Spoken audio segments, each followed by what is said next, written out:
Hello, I'm Reema Chandra and welcome to Cooking Without Boundaries.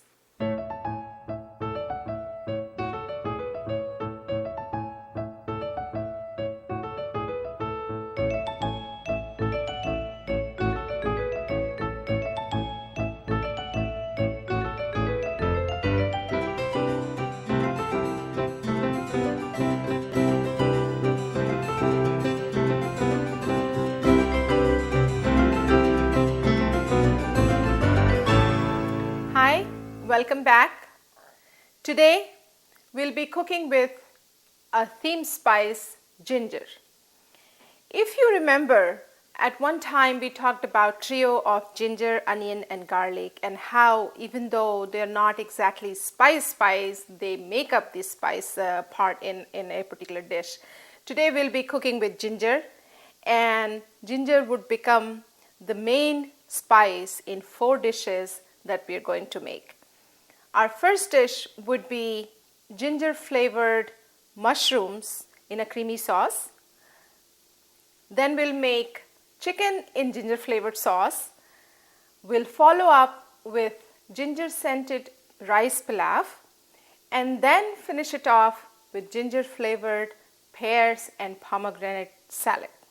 So let's get started. Ginger flavored button mushrooms in a creamy sauce. We start with 2 tablespoons of oil, cooking oil. As you can see, I have already heated the cooking pan or pot here because just to get the thing started,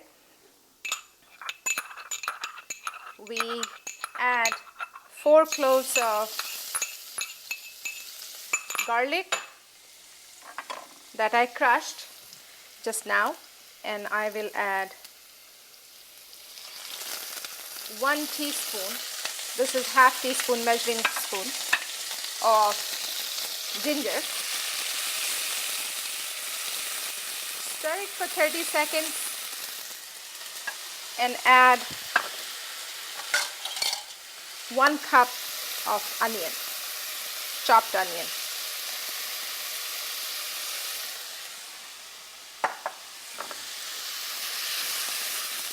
Let's saute onion, ginger, garlic together. You see how I'm using the trio here again, ginger, garlic, onion, which is very easy to find everywhere, and they will give the sauce base along with tomato for the creamy sauce that we are preparing for mushrooms. Alright, let it get pan fried and turn into a roasted pink color, and once that happens we will add mushrooms. So onion, ginger and garlic with our same spice ginger in it, they look ready to take the next ingredient. Half a cup of tomato puree. Stir it. Tomato puree has water in it, so we want extra water to evaporate. So keep stirring, and while that is happening, let's add salt.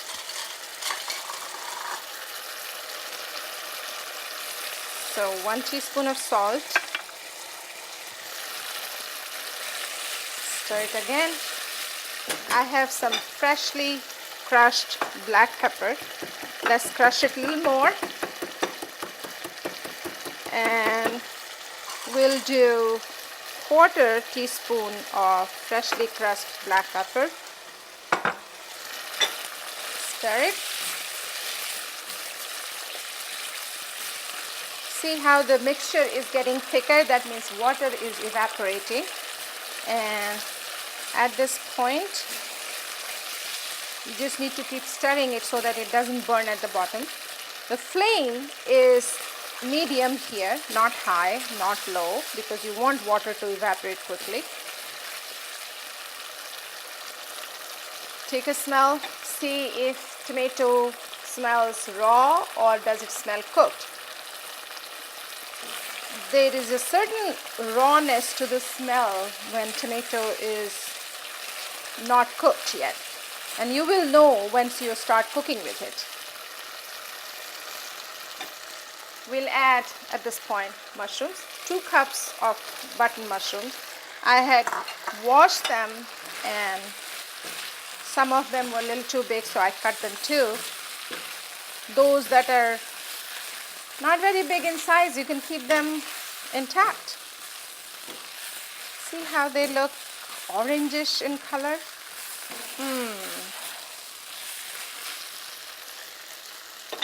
Well cooked. I'm going to cover it with a lid, let it cook for about 3 minutes, come back to it, and then we're going to add next 2 ingredients and finish it off there. Smells wonderful, looks very good, exactly the color that I would like it to be. We have our theme spice ginger with other spices in it, and mushrooms are cooking. They're almost cooked now actually. Next ingredient to go in would be a cup of just green peas. I took some frozen green peas and steamed them in microwave for about 3 minutes before I add it in. The reason for steaming it in microwave and not cooking here is I want peas to be looking green when I switch off the stove. If I were to cook in spices, the green color will go. So I nuke it a little bit before adding into the mushrooms. And the last ingredient to go is whipped low-fat cream cheese, 3 tablespoons of it. And I'm going to add this here, stir it in, and that's what will make it a little creamy then. See how I didn't use the heavy cream or the, those whipping cream. I instead went ahead with whipped low-fat plain cream cheese that gives it the creamy base, and it looks beautiful. I have no doubt it will taste very good. All the good things have gone in it. If you can see, this creamy sauce looks little orange, and that is because this is because of the red tomatoes, white cream cheese, the color has changed into orange. This is beautiful color, and we are almost done. I will replace the lid one more time for about 2 minutes and then switch off the stove. Chicken in ginger flavored sauce. We'll start with sauteing onion with ginger, our theme spice, and garlic, tomatoes, and after that we'll blend it and add it back to the pan with chicken, and then we'll cook the chicken in it. So let's get started. 1 tablespoon of cooking oil. Coat the pan.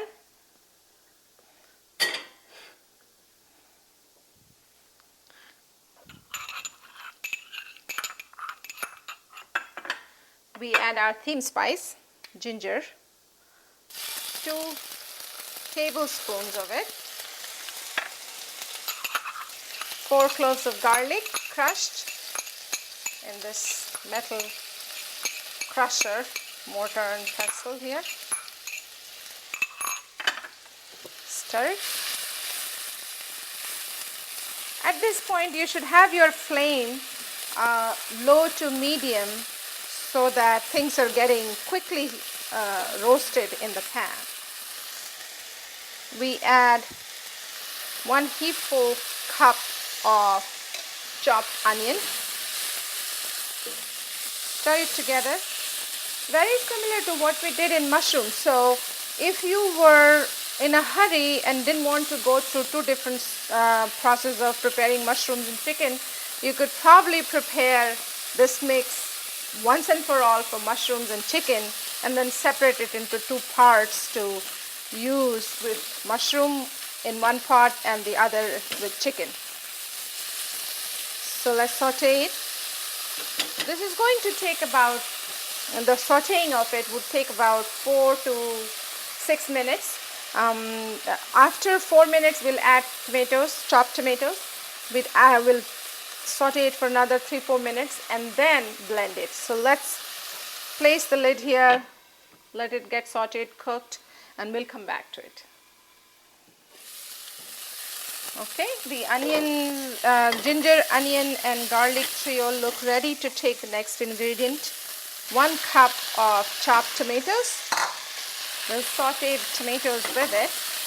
Let's add at this point our freshly crushed black pepper. This is chicken dish, so let's make it a little more spicy. We'll add about half a teaspoon of black pepper. Saute it. You can increase the flame a little here because we want now to blend this mix quickly. Smells wonderful. You know, while cooking, some of you have asked, why do I do certain things in certain way, or why do I do only 3 dishes, or why do I not make more vegetable dishes, or why do I not make more bread dishes? All of those are very good questions, and I really enjoy hearing some of them. With the 3 dishes that I generally try to cook, they sort of make up your meal. You know, there'll be a bread or rice dish, or a meat dish and a vegetable dish, and you could actually plan those 3 dishes for your meal and you'll be all set.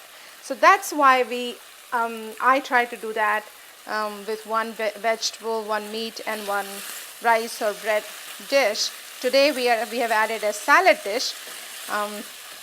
And while we were talking, this thing is ready to go in blender. So let's do that, and we'll put the pan back on stove. Switch it off.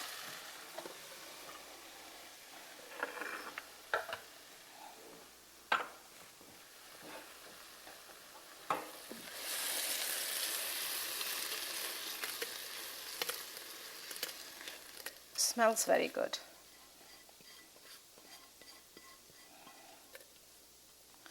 With your spatula, take every bit of it in the blender.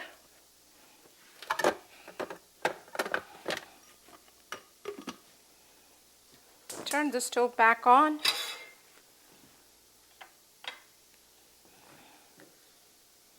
Two tablespoons of cooking oil. So in total we used 3 tablespoons of cooking oil for the chicken dish.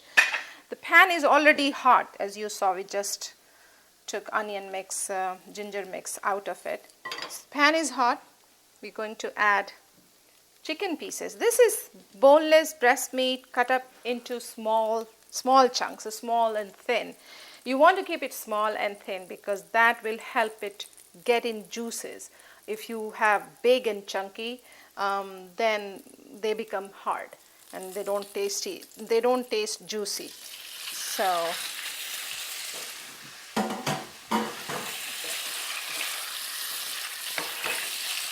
there goes our chicken. Starts cooking. The flame should be at this point low to medium. And while the chicken is getting sauteed, let's blend the ginger spice mix that we just prepared. Here I go.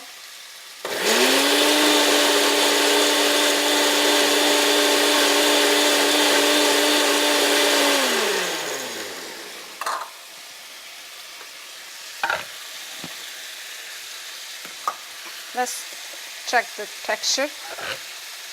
It should be a little more blended because we want a smooth and creamy kind of texture that will make the sauce base.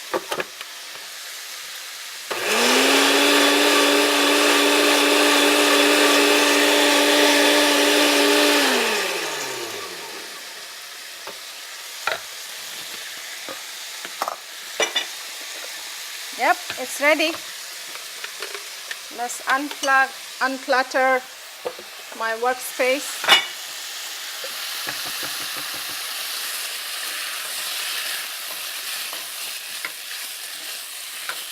Chicken pieces are getting sauteed right now, and another 2 minutes we'll add the spice blend that we just prepared with our theme spice ginger.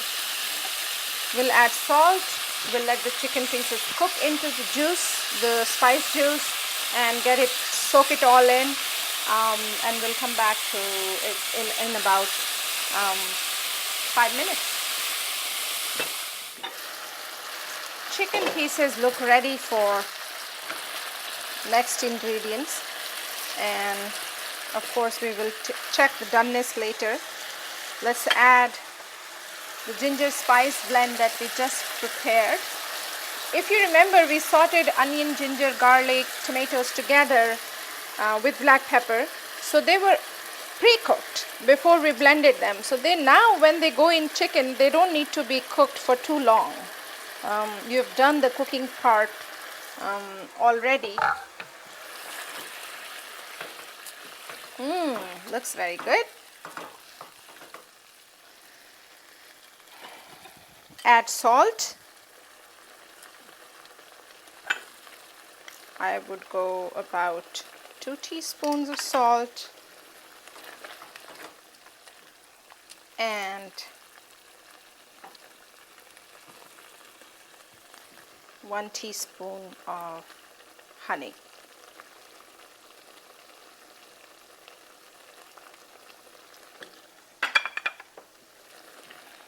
Just to balance the salt and spices in your dish, I recommend you use some sweetener, a little bit of it. Honey is a natural sweetener and it's good for you, so you don't feel guilty about it.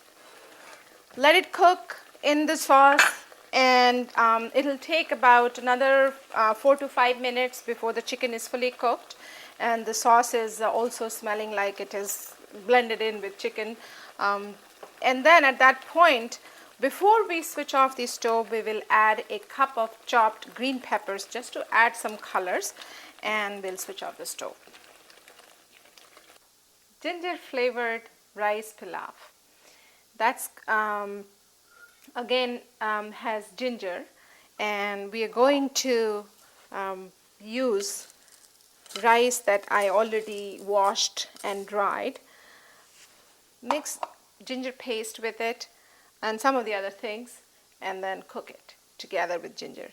But before we do that, I want to saute some ginger juliennes before I put in the rice, because ginger juliennes is what we're going to use for garnishing the rice later.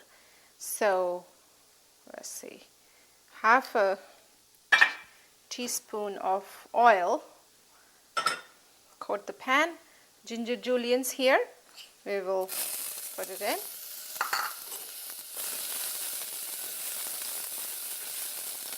The moment you add ginger to the oil, a very nice sweet smell comes out. Sweet, although to taste it might have a little bit of heat in it, but the smell is very refreshing.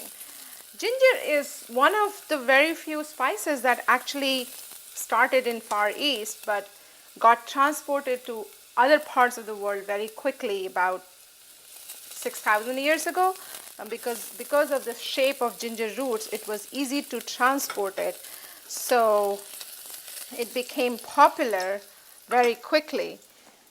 We're going to take this ginger juliennes out to use it later as garnishing.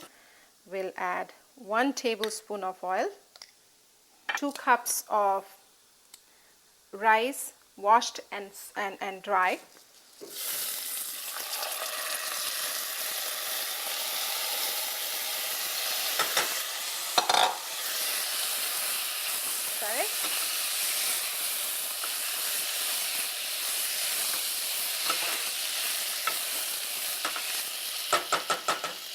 add to it 2 teaspoons of ginger paste. Mix that in while stirring the rice. Ginger is great for being warmth to your body. So on cold days particularly, it's great to have some ginger added to your food, whether it is chicken or rice or risotto or orzo or even wraps. Salt, 1 teaspoon of salt, and I have about a teaspoon of honey here. If I don't have honey, I will use brown sugar or sugar, anything, but just to balance the salt and heat from ginger in it, I will use some sort of sweetening ingredient.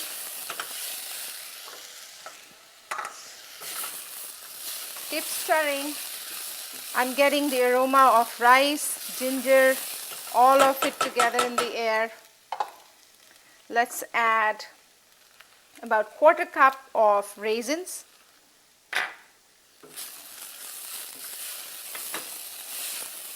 See how I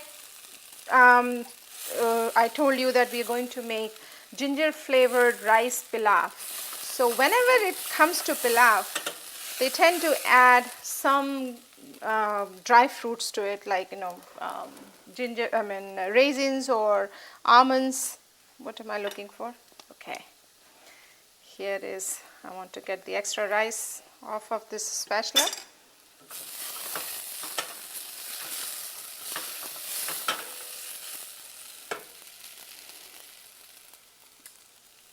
Can't describe the flavor that it is creating. For 2 cups of rice, I would use about 3.5 cups of hot water, boiled water. So this is about 2.5, and I'll take one more.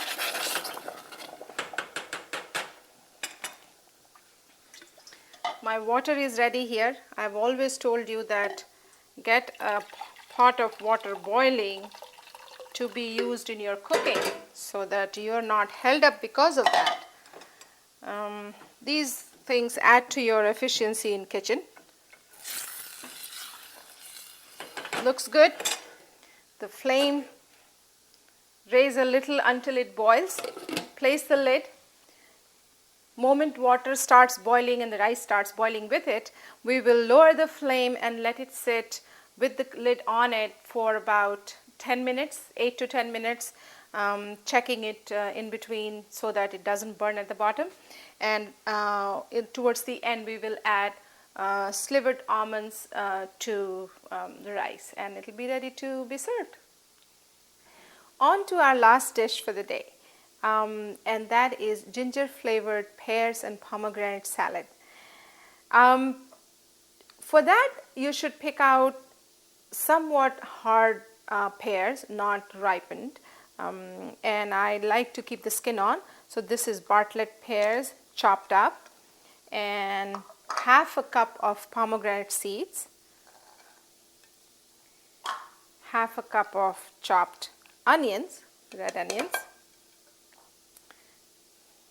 2 tablespoons of freshly squeezed lemon juice, and 1/2 teaspoon of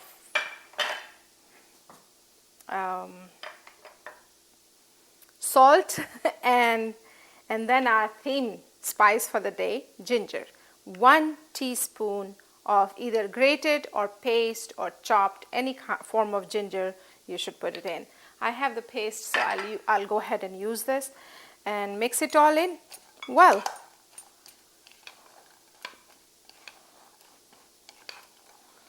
Looks beautiful.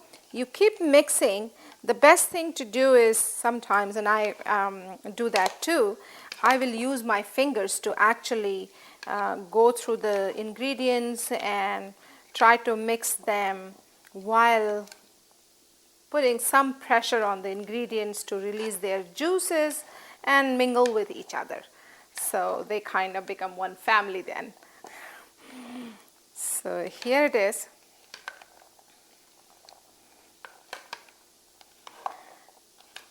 Keep tossing until they're thoroughly mixed in, all of the ginger and garlic, ginger and lemon and salt and everything. Smells fresh ginger there, and your salad is ready to go with rest of the dishes that we created today.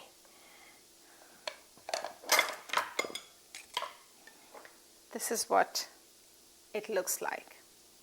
Beautiful red seeds there with some green and onion and flavor of ginger. Once again, we did it.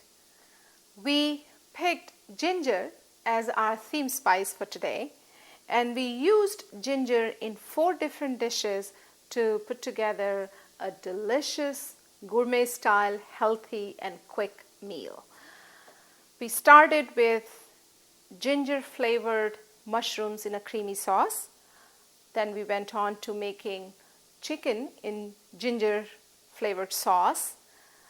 We followed that with ginger scented rice pilaf, and then we finished with ginger flavored pears and pomegranate salad. All of it very healthy, very fresh. It was quick, it was easy, and I'm sure you enjoyed watching as much as I enjoyed cooking.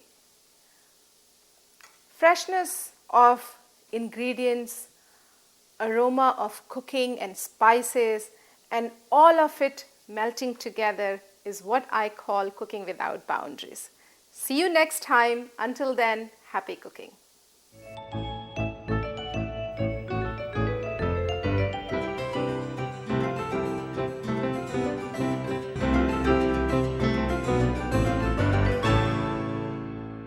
Most of the time when I'm cooking, I don't go looking for recipe just because I'm cooking. If I have planned to cook for a certain recipe from French cuisine or Italian cuisine or cuisine from Bangladesh, then I will look up that recipe. But otherwise, it is mostly free-flowing cooking without boundaries. I do like to read cookbooks. I'll have a quick glance through magazines when I'm sitting somewhere and looking at recipes, or I'll go to library, pick up books on cookbooks, cooking and go through them, just glancing and getting an idea of what different cuisines use, in terms of ingredients and spices and etc. This is all learning by doing, learning by reading. So I feel very comfortable preaching you the same thing, that if I can do it, so can you. Cook without boundaries.